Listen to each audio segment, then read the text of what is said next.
Olá, seja bem-vindo ao nosso canal do YouTube. Esse espaço é dedicado a você que quer entender um pouco mais sobre ciência, educação, inovação em radiologia. Hoje temos a honra de iniciar mais uma aula especial sobre tomografia computadorizada. Eu sou o professor Felipe Dimitruk, sou físico, sou atuante na área de radiologia médica, proteção radiológica e física aplicada. Minha experiência acadêmica e profissional é reconhecida na formação de médicos, tecnólogos e técnicos. No conteúdo dessa aula, nós veremos princípios físicos da tomografia computadorizada, geração da imagem e reconstrução volumétrica, diferença entre as tomografias axial, helicoidal e multi-slice, aplicações clínicas e protocolos, segurança e proteção radiológica. Aqui vamos crescer o nosso conhecimento para profissionais, estudantes na área de saúde que compreendam melhor o funcionamento da tomografia computadorizada. Röntgen é um físico alemão que nasceu em Lennep, é conhecido por descobrir os raios-x em 1895 enquanto dava descargas elétricas em tubos de vácuo.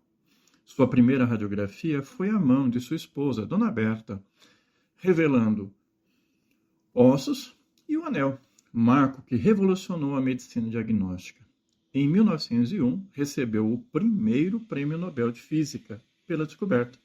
Röntgen foi professor em várias universidades. O laboratório do alemão Wilhelm Conrad Röntgen, na Universidade de Würzburg, na Alemanha, era relativamente simples, se comparado aos padrões atuais, mas bem equipado, para que lá contivesse uma ampola de Crookes, que é um tubo de vidro a vácuo parcial, inventado por William Crookes no século XIX.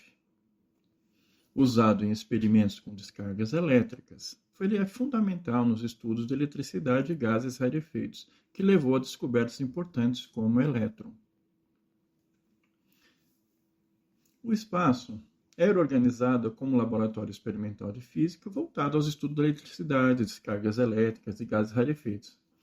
Foi ali que, em 1895, Röntgen notou a luminescência inesperada de uma tela coberta com platino cianeto de bário, ao lado do tubo de Crookes envolto em uma cartolina preta. Esse detalhe marcou o início da descoberta dos raios-x. No histórico da tomografia computadorizada, o nome de Henke vem seguido de importância pelo de Randon, matemático austríaco, que em 1917 provou que um objeto tridimensional poderia ser reconstruído a partir de um conjunto infinito de projeções. Depois de 11 anos de pesquisas, ele foi conseguido por Brassel, que formulou a ciência de retroprojeção filtrada, técnica que posteriormente foi aplicada em microscopia eletrônica e varredura para reconstruir os elétrons. Em 61, neurologistas como William Olderwolf, que descobriu o sistema teoricamente capaz de identificar perfis transversais de estruturas intracranianas, radiodensidades diferentes. Oldenburg foi um dos grandes iniciadores da tomografia.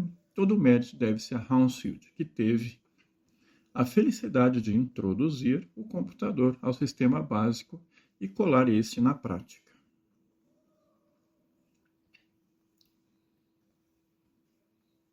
Em 69, Hounsfield deu início à construção do primeiro protótipo de um aparelho tomográfico. Ele ficou pronto em 71. A primeira tomografia computadorizada foi realizada num paciente de sexo feminino de 41 anos. Suspeitavam que ela tinha um tumor no lobo frontal esquerdo. Após a reconstrução da imagem, como vemos aqui na tela, a imagem então é localizada em reais dimensões do tumor, que pôde ser visualizado. Em 72, Hounsfield comunicou no Congresso Anual do Instituto de Radiologia de Londres a sua invenção. Hounsfield recebeu inúmeras homenagens e comendas. No Brasil, em 77, no Rio de Janeiro, foi agraciado com a Ordem do Cruzeiro do Sul. em 1979, na Academia Sueca, que o indicou para o Prêmio Nobel de Medicina daquele ano, prêmio que foi compartilhado com Alan Cormack, um companheiro importante na invenção da tomografia computadorizada. A tomografia em si é uma técnica que utiliza a radiação ionizante para análise de estrutura interna do corpos. O exame tomográfico é apresentado de forma de uma imagem em corte transversal, fino e em escala de cinza, representando diversas e diferentes absorções de raio-x em tecidos corporais. O princípio básico da tomografia computadorizada é que as estruturas internas de um objeto tridimensional podem ser reconstruídas a partir de muitas incidências sobre o mesmo. Isso exige grande acúmulo de dados. Enquanto uma radiografia convencional ou simples, o feixe de raio-x é piramidal, a imagem é obtida em uma projeção. Em casos especiais, esse procedimento é suficiente para diagnóstico preciso, por exemplo, observação de fraturas ósseas. Na tomografia em si, o feixe é emitido por uma pequena fenda, que tem a forma de um leque, que prefaz o que nós chamamos de FOV, e uma espessura de corte bastante fina, que não será maior, no máximo, de 10 milímetros. O princípio básico da tomografia é que as estruturas internas de um objeto podem ser reconstruídas a partir de muitas incidências sobre o mesmo. Isso exige um grande acúmulo de dados para poder reconstruir a imagem, precisa desse objeto de estudo. Para isso, seja possível, a tomografia utiliza um tubo de raio-x que gira em torno do paciente, fazendo radiografias transversais na região de estudos. As radiografias são posteriormente montadas pelo computador nos chamados cortes tomográficos. Os procedimentos de tomografia computadorizada utilizam um alto quilovolt, ou quilovolt pico, que vai variar na ordem de 120 a 140 kV, para um feixe que tem capacidade de penetrar a uma dada fatia anatômica. Na maioria dos tomógrafos, kVp encontra-se na ordem de 120 kVp. O aquecimento dos tubos de raio-x utilizados na tomografia é alto, requerendo um anodo de alta capacidade térmica. Esse tubo de raio-x possui capacidade térmica na ordem de 2 MJ. O funcionamento básico do aparelho tomográfico consiste em cada movimento de translação ao redor do paciente, detectores obtêm informações de diversos ângulos. Do lado da fonte raio-x são colocados detectores para obterem um número referencial de intensidade do feixe de raio-x. Eles servem para calibrar o feixe, caso seja alterado por algum momento do exame. O feixe de raio-x é filtrado, colimado e atravessa determinada estrutura anatômica do paciente e atinge detectores. Esses detectores, como foram absorvidos aqui nessa imagem, nós temos ali um feixe colimado e filtrado. A intensidade dos raios-x, então, é organizada, pelo atravessamento dos raios-x. Isso atinge os detetores. Lá, esses valores de intensidade chegam ao detetor, que é a nossa medida, que são ionizações, e a medida, então, é transformada de uma forma analógica para uma forma digital, ou seja, um algoritmo de imagem. O sistema de tomografia computadorizada é composto de várias unidades. O console, onde se dá o controle operacional, é dele que se monitora o exame, visualiza a imagem. O console possui vídeo, TV em 2 canais de vídeo, principalmente onde o médico digita os dados, a velocidade do exame, espessura, número de cortes, ou seja, o planejamento tomográfico. Isso é feito pelo médico, pelo técnico, pelo tecnólogo em radiologia. E ali ao lado uma unidade de processamento, outra de arquivamento, e assim a construção de todo um processo de varredura, que é composto por um conjunto Gantry, que nele é ajustado um leito do paciente, a partir do interior do Gantry, que suporta o tubo de raio-x e que são providos de energia durante todo o exame. Diametralmente opostos encontram-se também ali os nossos detetores de radiação, que no início eram detetores a gás, que atualmente já não trabalhamos com esse tipo de detetor. Como vamos ver mais para frente, são várias as gerações que foram modificando esses tomógrafos. Os tomógrafos, a princípio, são classificados de acordo com seu movimento de varredura. E dessa forma são classificados em 5 gerações, né? Primeira geração, segunda, terceira, quarta geração e quinta geração, por fim, onde também nós vamos encontrar a possibilidade de executar os cortes de maneira múltipla ou múltiple slice, que é o que nós utilizamos na atualidade. O sistema de dados é bastante poderoso. Na primeira geração, lá em 72, foi o aparelho tomográfico construído por Hounsfield. O tubo de raio-x emitia um feixe linear, que era utilizado um detetor então de cristal de iodeto de sódio. Durante cada movimento de translação eram obtidos dados daquela projeção. Eram obtidos aproximadamente 180 dados por projeção, processo ponto a ponto, finalizando então o procedimento. O Gantt girava 1 grau e uma nova projeção era obtida. Eram 180 projeções no intervalo de 180 graus. O primeiro tomógrafo de segunda geração já surgiu em 74. Foi feito pela Ohio Nuclear. Ao invés de feixes lineares, o feixe era em forma de um leque, com uma abertura aproximadamente 10 graus. Eram obtidos múltiplos detetores, com um feixe de leque que atravessava o corpo do paciente em diversos ângulos. O Gantt podia girar em um incremento maior de ângulo. Isso possibilitava a obtenção de um corte mais rápido. Já o tomógrafo de terceira geração foi desenvolvido pela Artronix em 74, colocado em prática em 75 pela General Electric, GE. Esse novo modelo de tomógrafo compreendia um feixe de raio-x em forma de leque, com uma abertura de 210 graus, abrangendo todo o objeto de estudo. Maior número de detectores foram utilizados e o tempo de obtenção caiu para cada corte para 1 a 2 segundos. Graças à eliminação da translação, o tubo e os detetores giravam juntamente, fazendo de forma completa o imageamento. Já em 76, foi lançado o tomógrafo de quarta geração, que foi colocado em uso em 1981. Nesse novo tomógrafo, o tubo de raio-x girava 360 graus e atingia um banco de detetores fixos, 4.800, abrangendo todo o interior do gantry. Essa tecnologia não foi muito difundida e deu lugar aos tomógrafos, então, chamados de tomógrafos de quinta geração. A tomografia em cortes únicos possuía grandes limitações. O reposicionamento constante das partes móveis que constituem o sistema despendiam de tempo. Os cabos que forneciam energia para os tubos limitavam o gantry a girar uma única volta. Grandes volumes corporais só podiam ser examinados através de cortes únicos, o que levava a uma grande demora. Difícil representar pequenas lesões posicionadas entre os cortes tomográficos, dificuldade em produzir imagens diferentes de planos anatômicos.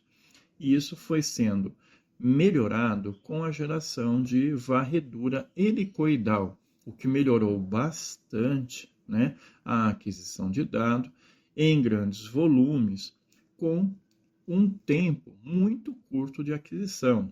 E nessa quinta geração, o que acontece é que o paciente é levado por um sistema de basculante, levando então o paciente para o interior do tomógrafo, que gira continuadamente o entorno do paciente na área de interesse. Então, em 89, foi incorporado aos tomógrafos anéis deslizantes, que promoviam rotação contínua do sistema tubo-detetor.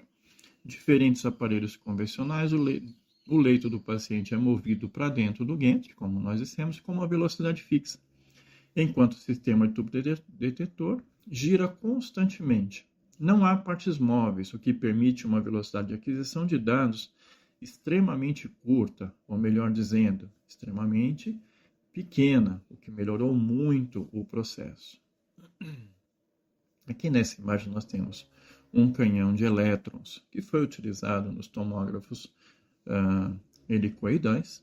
Esse canhão deflete os elétrons, que focalizam um grande número de elétrons com alta velocidade nos anéis do alvo. Esses anéis forneciam tensão aos tubos sem que o mesmo ficasse preso aos cabos. Isso trazia bastante liberdade para a utilização desse tipo de equipamento, que girava continuadamente ao entorno do paciente. Os anéis de detecções múltiplos permitem, então, uma aquisição simultânea de seções múltiplas de imagem.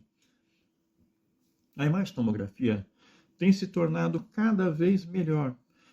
A velocidade de varredura já chega a 1 segundo em tomógrafos convencionais, em até 20 centímetros, em alguns tomógrafos ultra-rápidos.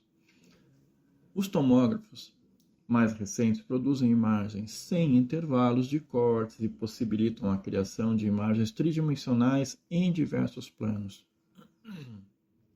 Essa tecnologia não somente permitiu uma redução acentuada do ciclo de scan, pois reduziu o tempo entre os cortes tomográficos, como também permitiu a introdução da tomografia helicoidal, capaz de fazer aquisições volumétricas antes possível somente com sistemas de ressonância magnética. Tomógrafos de quinta geração são úteis para imageamento cardíaco em pacientes incapazes de cooperar para exames de rotina que requerem suspensão da respiração, por exemplo, paciente pediátrico ou trauma. Essa tecnologia não somente permitiu uma redução acentuada no ciclo de scan, pois reduziu o tempo entre os cortes tomográficos, como também permitiu a introdução da tomografia helicoidal capaz de fazer as aquisições. A capacidade de rapidamente cumprir um grande volume uma única parada de respiração elimina erros de registro. Imagens obtidas podem corresponder a cortes convencionais, coronais, axiais, imagens tridimensionais, por permitir reconstrução volumétrica e um novo estilo de tomografia computadorizada que demonstra, nesse caso, os vasos abdominais, entre outras possibilidades. Nós temos um desempenho melhor para os vasos abdominais, torácicos, a relação entre eles com as demais estruturas regionais, e tumores. Ele permite ainda que a realização de uma angiografia cerebral seja feita, tal qual se faria na ressonância magnética, em particular, realizando uma angiotomografia craniana. O sistema de tomografia volumétrica de feixe cônico, utilizado com radiação associada a um receptor de imagem bidimensional. Essa técnica, o conjunto de fonte raio-x e receptor de imagem, gira 360 graus em uma única vez, em torno da região de interesse. Durante esse giro, múltiplas projeções em ângulos diferentes são obtidas e enviadas para o computador. Ao final desse tipo de giro, o paciente se encerra ou em projeções obtidas que possuem os dados necessários. Grande quantidade de dados acumulados ao longo do exame tomográfico para a unidade de varredura que é processada pelo computador, que vai processar essa imagem de aquisição frente à quantidade de dados que são adquiridos, como exemplo aqui nessa figura, de um corte axial cerebral, em que nós vemos aqui a projeção geométrica nas projeções X, Y e Z, que serão a base da formação da nossa imagem. A tomografia indica a quantidade de radiação que é absorvida a cada proporção de fatia que foi analisada. Essas variações são traduzidas, então, em escala de cinza. Para cada valor de absorção diferencial que acontece no tecido, foi-se, então, traduzido em escala de cinza, o que forma o que atualmente é a imagem tomográfica, em seus cortes múltiplos, em grandes distâncias, grandes áreas de varredura. Então, recapitulando, em um exame, um feixe de raio-x gira ao redor do paciente, formando uma imagem, uma fatia. Para cada varredura, é gerado um perfil de atenuação. São formados pequenos blocos de tecido chamados de voxel, que representam elementos de volume. Cada um deles receberá um determinado valor de atenuação e de acordo com a densidade do tecido que ele compõe. Qualquer corte TC é composto de um grande número de voxels, cada um com seu valor de atenuação. Um exemplo prático que podemos colocar aqui na retroprojeção é a aplicação de retroprojeção utilizada para reconstruir a imagem. Imagine uma fatia de cabeça, como mostra a figura, onde os voxels em linhas e colunas, um total de 25. Dentro da massa de tecido homogêneo é localizada uma cruz cheia de ar. 2 feixes de raio-x são dirigidos através dessa fatia, um da direita para a esquerda e outro de cima para baixo, formando assim 2 perfis de informação. A radiação, então, é atenuada pelo tecido homogêneo e não é atenuada pela cruz, que está cheia de ar, radiotransparente. Para a simplificação dos valores de atenuação, suponhamos que cada voxel de tecido absorve uma unidade de radiação. Atribuímos assim o valor de cada voxel entre 0 e 1 para os voxels com ar, no caso 0, já que o mesmo não absorve nenhuma radiação. Soma-se, então, os valores das 2 direções do feixe de radiação, formando assim o perfil de atenuação daquela área. Numa última etapa, consiste em combinar 2 perfis de atenuação, adicionando-se os valores de cada uma das direções. Esse processo de adição é essencialmente o que o computador faz para uma grande massa de dados de transmissão acumulados na unidade de varredura. Essa etapa consiste em combinar 2 perfis numéricos de um único corte. Isso significa realizado adicionando-se os valores de cada um nas suas projeções. Portanto, o voxel situado no canto superior direito representa o valor 10, e assim cada um dos valores ponto a ponto. Cada vez que o tubo emite um pulso de raio-x, cada detector mede um logaritmo de intensidade que recebe. Esse valor representa a soma de todos os números CT, em que nós temos lá a absorção diferencial e a detecção da intensidade da radiação. A soma de todos os números dos voxels atravessados estão completando a projeção. Cada voxel é atravessado pelo feixe em diferentes direções. Durante a rotação do anel, o número CT se dá para cada um desses valores. A grande quantidade de dados numéricos obtidos na etapa de varredura é transformada na imagem, então, nessa etapa. Uma vez determinado o grau de atenuação de cada voxel, cada corte tecido é projetado em tela do seu computador, como sendo a imagem bidimensional. Essa imagem é chamada matriz de exibição e é composta por vários números pixels que compõem a tela do PC. Então, aqui na formação da imagem, o pixel que está representado aqui pela seta é o menor ponto de imagem bidimensional que pode ser obtido em uma imagem formada por inúmeros pixels.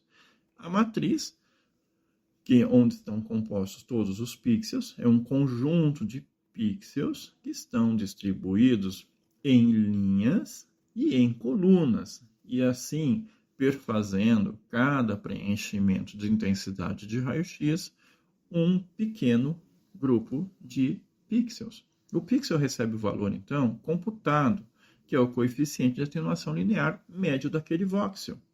Cada pixel recebe, então, esse valor. Esse valor é convertido em escala de cinzas, em Hounsfield. Essa escala é composta de números CT, que são valores de atenuação linear associados a cada pixel.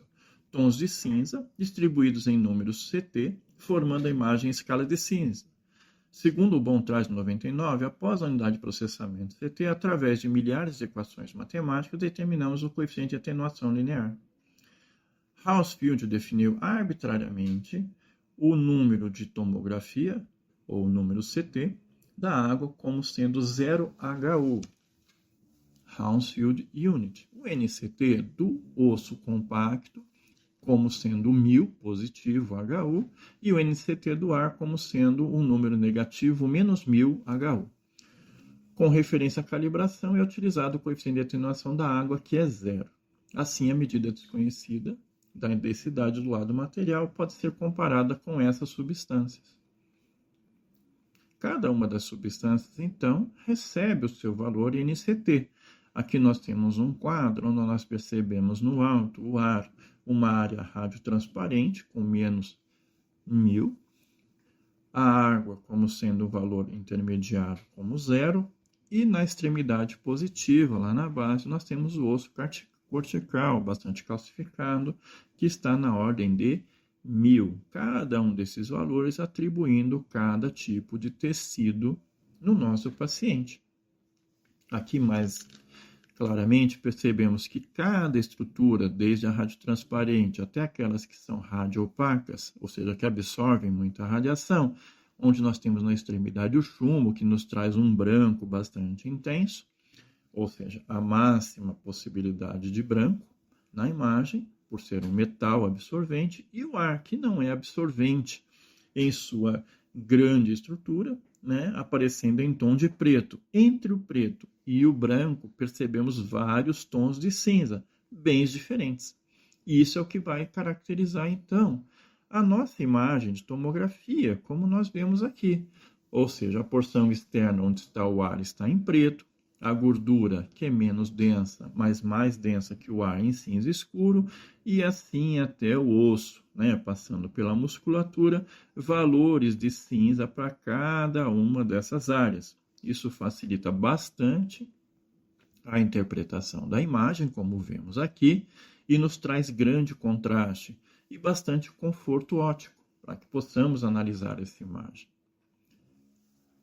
Na tomografia, que é um exame que é realizado no plano axial, mas que permite reprodução em imagem em qualquer plano, axial, perpendicular ao maior eixo do corpo, coronal, paralelo à sutura coronal do crânio, e que seja, ou seja, a visão frontal do nosso paciente, pode ser ainda construído tridimensionalmente em vários voxels, para a reprodução em que há sobreposição de tecidos. Né? Então, aqui nós temos corte axial, coronal e sagital. Aqui nós temos uma maneira geométrica de verificar essas imagens. No primeiro plano nós temos o corte axial. Depois, ao centro, nós temos a visão de um corte coronal e eixo correspondentes. E à direita nós percebemos um corte sagital, ou perfil verdadeiro do nosso paciente, onde nós percebemos ali os seus eixos geométricos também de formação de imagem. Essas são as imagens típicas que são adquiridas em tomografia computadorizada. A visualização da imagem, ou campo de visão, field of view, representa o diâmetro da área que será imageada e está relacionado intimamente com a resolução espacial. O campo de visão é a região de interesse selecionada. Com o aumento do campo de visão, o tamanho do pixel também é aumentado, o que diminui a resolução e a capacidade de ver detalhes e distinção de tecidos que sejam semelhantes. O tamanho do FOV é predeterminante também para o tamanho do pixel, como nós vemos nessa figura, onde nós temos uma matriz, que a princípio é uma matriz 512 por 512, a espessura de corte, a parte pixel e espessura me traz o voxel para um campo de visão de 35. Nós percebemos, então, que o tamanho do pixel será o campo de visão dividido pelo tamanho da matriz, que nesse caso, em particular, nós percebemos uma imagem de em torno de 0,7 milímetros. Visualização da imagem da tomografia. As imagens são reconstruídas, são visualizadas num sistema de reconstrução tomográfico ou impressoras de filme. Normalmente, cada pixel é representado no intervalo 256 a 4096. Impossível o olho humano distinguir tudo isso. São muitos os níveis de cinza. As técnicas de janelamento ou windowing são importantes para esse processo. A alteração acontece com o número TC que compõe a imagem para proporcionar melhor diferenciação das estruturas. Estreitando escalas de cinza, valores altos CT são brancos e os baixos são pretos. A manipulação pode ser feita na janela, números de tons de cinza na imagem e o nível da janela, onde é escolhido o nível para que seja próximo do tecido de interesse. Uma janela larga acrescenta centenas de tons de cinza, podendo o olho humano distinguir cada uma delas. O ajuste de nível, janela, determinam como os valores são calculados nos coeficientes de atenuação dos tecidos que são visualizados. A largura da janela determina o valor de intervalo entre o branco e o preto. O centro da janela determina um valor intermediário. Assim, o centro do nível da janela média das estruturas tem que se ver melhor. Pode ocorrer ainda para melhor diagnóstico clínico, se ótimo realizar o exame no filme. Por convenção, altos valores de CT são imagiados como branco, os baixos como preto. O olho humano não pode distinguir milhares de coeficientes. Utilizamos a técnica de janela, o hino, para então graficar somente os valores de uma certa faixa. A tomografia do tórax na altura do mediastino usa uma janela de CT 500, com níveis na ordem de menos 211 até 289, intervalos de 39. Pulmões têm um CT muito menor, são escuros. O contraste endovenoso, administrado pelo realce das estruturas vasculares para aumentar o contraste entre as estruturas parenquimatosas, vascularizadas, hipovascularizadas e avascularizadas. Em certos exames, pode-se fazer necessário o uso de um meio de contraste para mostrar determinados vasos de modo mais claro e preciso.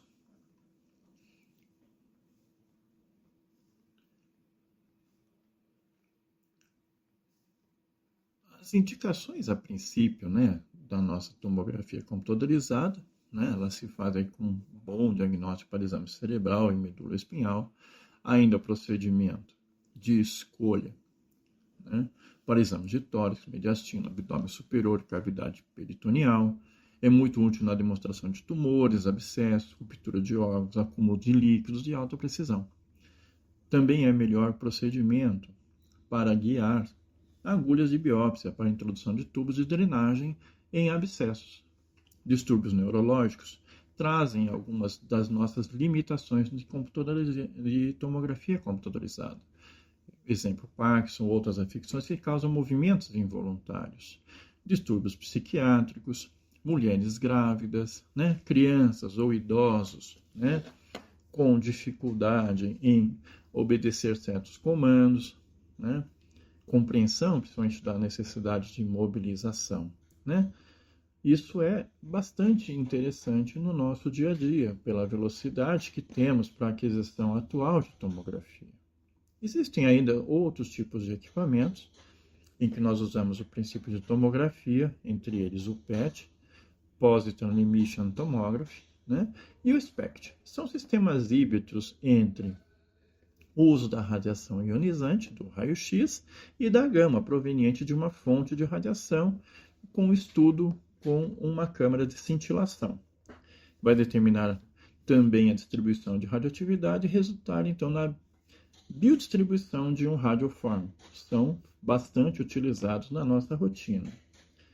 Bom, se ficaram algumas dúvidas, aproveitem o nosso canal, deixe sua mensagem, deixe ali a sua dúvida, uma sugestão de uma nova aula para que a gente possa ir detalhando. Aqui foi só uma apresentação rápida do que é a tomografia e que assim possamos introduzir todos os conceitos passo a passo para a tomografia, encontrando ali os protocolos e muito mais.